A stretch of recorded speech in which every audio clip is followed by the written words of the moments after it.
ஒரு ஊரில் தக்காளி, வெண்டைக்காய், உருளைக்கிழங்கு, கத்தரிக்காய் என்று 4 காய்கறி நண்பர்கள் ஒன்றாக வாழ்ந்து வந்தனர். அதில் தக்காளி மிகவும் அழகாக இருக்கும். அதனுடைய கன்னங்கள் பளபளவென்று ஜொலித்துக் கொண்டிருக்கும்.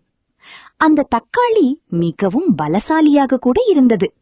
ஒரு நாள் வெண்டைக்காய், உருளைக்கிழங்கு, கத்தரிக்காய் ஆகிய 3ம் தக்காளியை பற்றி பெருமையாக பேசிக்கொண்டு இருந்தனர்.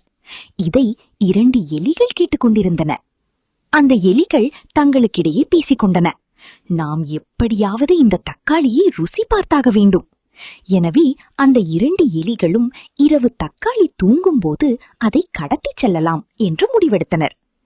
இரவு தக்காளி அதனுடைய வீட்டில் உள்ள கட்டிலில் நன்றாக படுத்து தூங்கிக் கொண்டிருந்தது. அப்போது இந்த 2 எலிகளும் மெதுவாக வீட்டின் உள்ளே நுழைந்து அந்த தக்காளி கட்டிலில் தூங்கிக் கொண்டிருப்பதை பார்த்தனர்.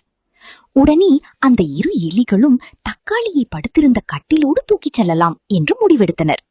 பின்னர் மெதுவாக கட்டிலை தூக்க முயற்சி செய்தார்கள். ஆனால் அந்த கட்டில் மிகவும் கனமாக இருந்தது.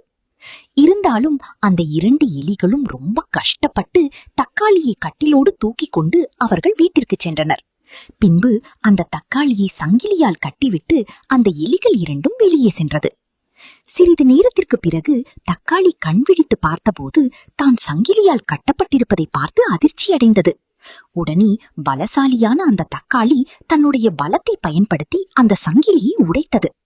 அதன் பின்னர் தக்காளி அங்கிருந்து தப்பித்து தன் நண்பர்களிடம் சென்று நடந்த அனைத்தையும் கூறியது.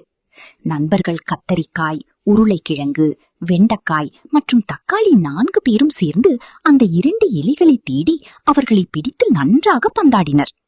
அதன் பிறகு அந்த எலிகள் 2 பேரும் அவர்களிடம் இருந்து அடி வாங்கிக் கொண்டு வலியால் அழுது கொண்டே தங்களுடைய இடத்தை தேடி ஓடினர். அப்போதுதான் அந்த எலிகளுக்கு அந்த 4 நண்பர்களின் ஒற்றுமையை பற்றி புரிந்தது.